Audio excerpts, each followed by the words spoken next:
Hey everyone, welcome to Plants and Politics. So the race in Texas is tight. It is very tight. Everybody keeps saying, oh, it's never going to go Democrat. But, if that's the case, then why are Republicans so worried?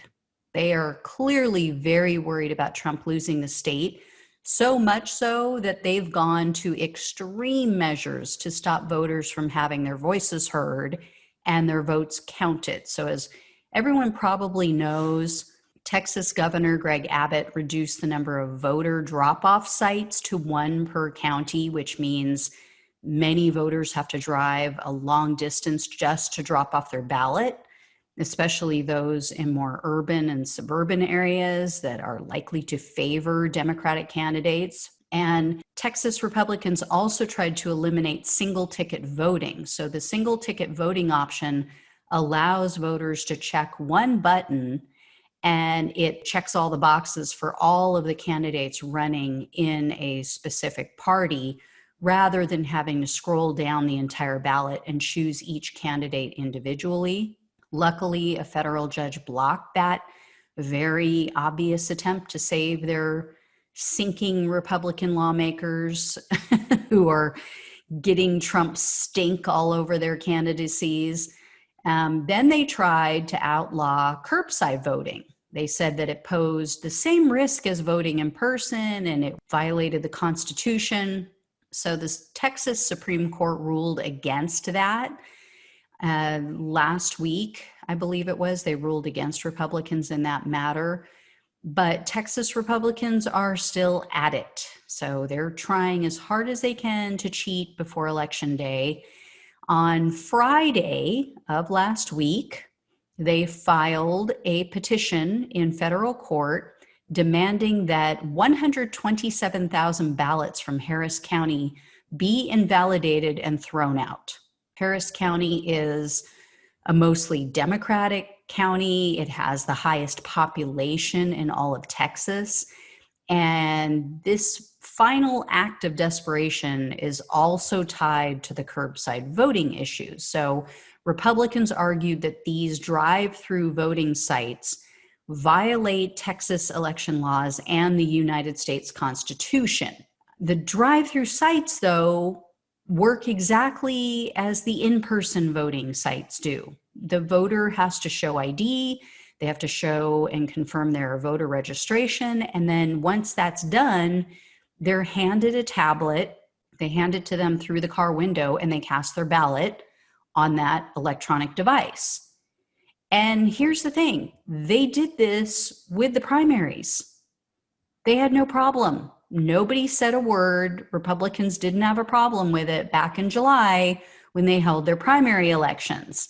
But now they're just so sure that it's wrong, it's unconstitutional, and all these votes should be thrown out. So yesterday, the Supreme Court held a special session, an emergency session, the Texas Supreme Court, I should say, and they rejected the Republicans' ridiculous argument. They didn't issue an order, any statement about it. But Republicans also submitted it to a federal judge, U.S. District Judge Andrew Hannon, when they went in this morning, because of course time is of the essence. So they went in this morning for this hearing. Hannon signaled very early on to Republicans that they would have to make an exceedingly strong argument for him to invalidate all of these votes. And he questioned the validity and timing of the case.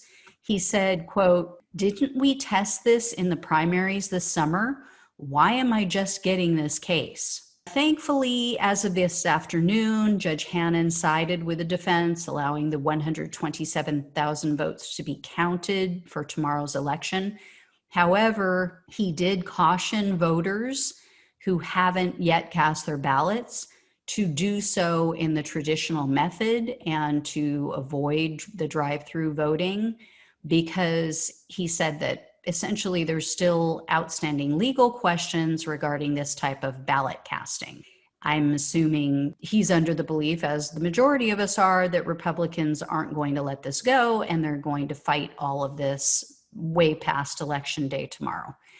So you know, why? Why do Republicans do this shit? I mean, obviously, it's because they know they can't win without cheating. They can't win legitimately. It's actually really pathetic. But they know, regardless of how much Donald Trump says it, regardless how much his supporters say it, they know they're not the silent majority. They know that they don't hold popular views among the majority of Americans. If they truly held majoritarian policy positions, they wouldn't have to constantly try to prevent people from voting.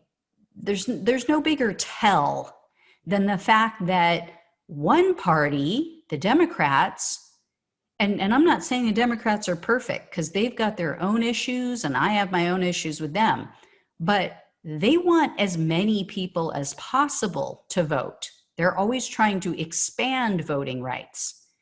Regardless of party affiliation, it's not like Democrats are saying, well, we just want Democrats to be able to vote more. No, they're trying to open up voting to everyone.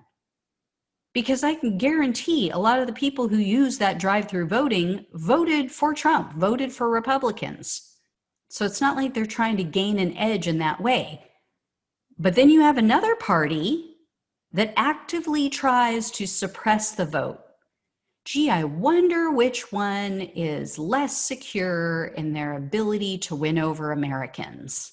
I don't know about you guys, but I am so sick and tired of the minority in this country ruling over everyone and dictating what everyone else gets to do and say and how we live and whether or not we have to fear for our lives, whether or not we get health insurance, whether or not people are paid a living wage, whether or not we take climate change seriously and actually do something about it before we all burn up like we're living on the face of the sun. I don't know about you, but yeah, I would like for once to actually have people in charge that care about that stuff. Two times in 30 years, Republicans have won the popular vote. That's called a clue, people. You're not popular. Your viewpoints aren't popular. Your policy positions aren't popular. So we'll see. As of now, this whole thing is not going to happen for Republicans. They lost on this. As always, like, share, subscribe. I will talk to you guys soon. Thanks for watching and listening. Take care. Thanks for listening to Plants and Politics. The only way we can take our country and power back is to spread the truth and build an army. So remember to like, follow, subscribe, and share on Facebook, YouTube, and wherever you listen to your podcasts. Thanks again.